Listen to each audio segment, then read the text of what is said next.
Bismillahirrahmanirrahim. Assalamualaikum warahmatullahi wabarakatuh. Alhamdulillahi rabbil alamin. Wassalatu wassalamu ala sayyidina Muhammadin Thahal Amin wa ala ikhwanihin nabiyyin wal mursalin wa man tabi'ahum bi ihsanin ila yaumiddin. Amma ba'du. Pemirsa MNC yang dirahmati oleh Allah Subhanahu wa taala, ketika masuk bulan Ramadan, kita tidak asing dengan buah kurma. Buah yang kecil, tapi manfaatnya sungguh luar biasa. Allah Subhanahu wa ta'ala di dalam Al-Quran menyebutkan tentang pohon kurma sebanyak 20 kali.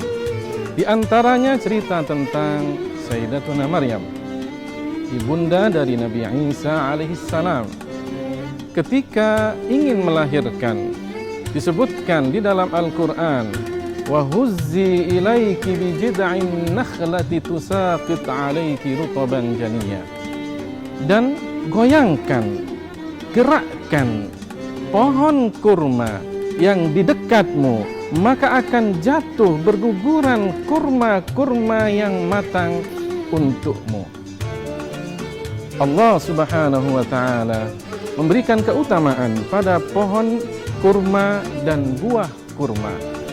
Rasulullah sallallahu alaihi wasallam menyebutkan di dalam sebuah sabdanya, ketika kita ingin berbuka di bulan Ramadan, beliau mengatakan, "Idza aftara ahadukum falyuftir ala tamr, fa in lam yajid falyuftir ala ma." Jika seseorang di antara kalian ingin berbuka pada bulan Ramadan, maka berbukalah dengan buah kurma. Jika tidak mendapatkan, maka minumlah air karena air itu suci.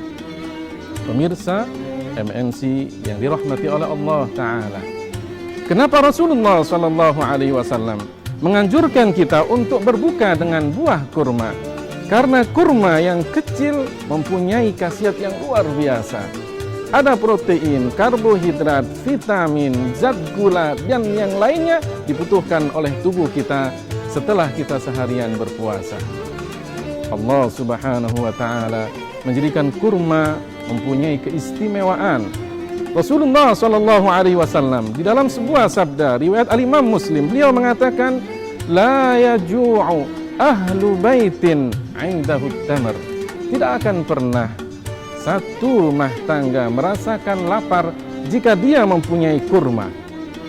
Karena kurma bukan hanya buahnya, bukan hanya ranting dan tangkainya, tapi pohonnya semuanya bermanfaat. Kurmanya bisa bermanfaat untuk makanan kita. Pelepah kurmanya bisa dipakai untuk asbes atap rumah. Pohonnya untuk pondasi rumah. Bahkan Rasulullah Sallallahu Alaihi Wasallam di dalam sebuah hadis, Rasulullah Sallallahu Alaihi Wasallam ketika beliau naik ke atas mimbar, sebelumnya beliau setiap kali khutbah memberikan nasihat-nasihat kepada para sahabatnya, beliau bersandar di samping pohon kurma. Tapi kemudian beliau dibuatkan mimbar dan naik ke atas mimbar. Pohon kurma yang biasa dipakai sandaran Rasulullah Sallallahu Alaihi Wasallam mulai merintih, menangis pelan, semakin keras. Bahkan jamaah yang hadir di masjid ketika itu mendengarkan tangisan dan rintihan pohon kurma ini. Rasulullah Sallallahu Alaihi Wasallam kemudian turun mendekap pohon kurma tersebut. Perlahan-lahan pohon kurma itu pun diam dari tangisannya.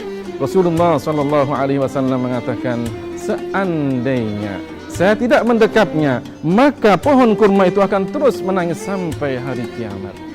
Subhanallah, sungguh luar biasa. Pohon kurma dan kurma diberikan keistimewaan oleh Allah Subhanahu wa ta'ala.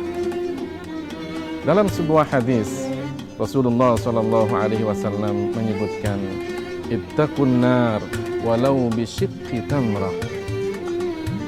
Takutlah kalian dari siksa api neraka meskipun hanya bersedekah dengan separuh dari buah kurma. Kita tahu buah kurma ada yang besar, ada yang sedang, ada yang kecil. Bahkan kurma Ajwa Madinah, kurmanya kecil, tapi Allah Subhanahu wa taala memberikan keistimewaan. Dalam sebuah hadis Rasulullah mengatakan, "Man tasabbaha sab'a tamaratin ajwah lam yadurruhu summun wala sihrun." Barang siapa yang setiap pagi dia makan 7 butir buah ajwa, kurma Madinah, maka tidak akan dia mendapatkan bahaya dari racun ataupun sihir. Kurma, kecil buahnya, besar manfaatnya. Rasulullah SAW di dalam hadis ini menganjurkan kita untuk senantiasa bersedekah. Sedikit sedekah yang kita berikan, tapi bisa menyelamatkan kita kelak nanti di akhirat. Sedikit yang kita berikan lebih banyak daripada tidak sama sekali. Ini artinya bahwa jangan pernah meremehkan sedekah meskipun sedikit, karena yang sedikit bisa jadi pahalanya besar dari Allah Subhanahu wa taala.